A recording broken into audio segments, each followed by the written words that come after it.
How's it going? So, I want you guys to get comfortable. We're going to talk a little bit today about team building and the how to plan an event spectrum. We're going to talk a little bit about some examples that may help with your team building. And I do have some resources here. I showed you guys this last time.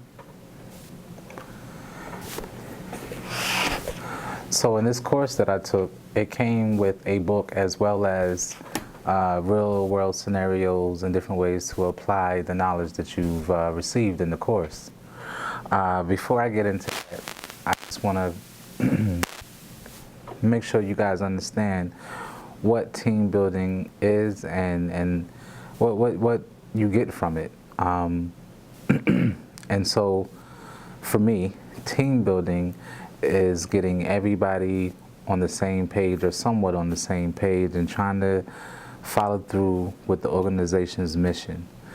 So if the organization's mission is to help clients in every way possible, then that's kind of what you need to have your team do.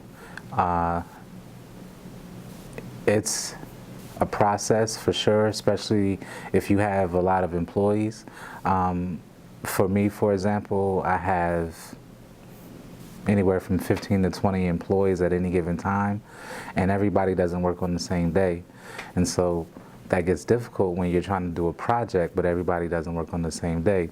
So you may have to break your team building activities up into sections or increments, if you will, and give it to them that way.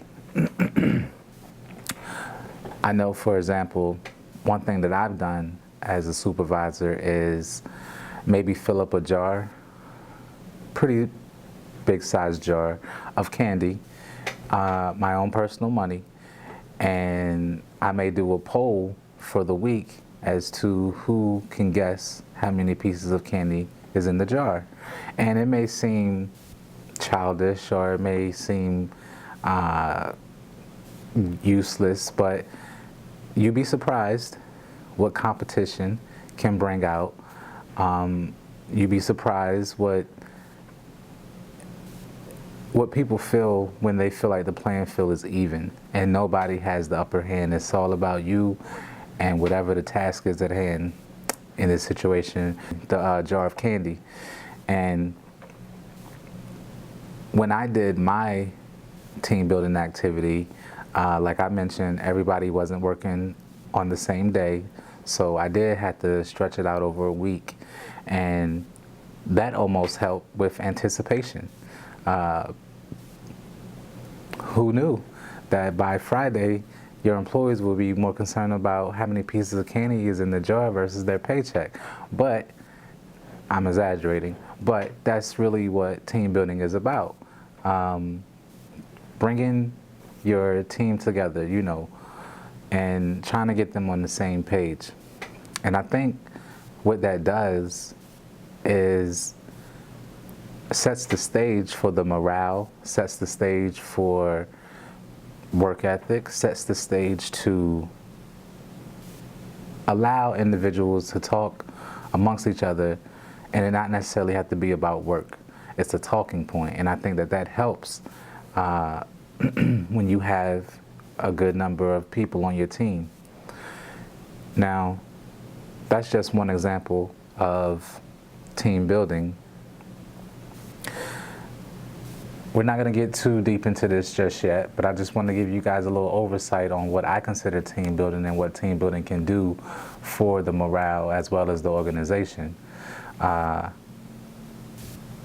worked in this industry for 15, 16 years, spoke to many clients, and I've hired many people, seen many applications, and the biggest takeaway that I want you guys to understand is don't doubt your employee. Doubt your skills first. And if you approach it that way, I think you'll have more success. So please subscribe, please like, at xavotti.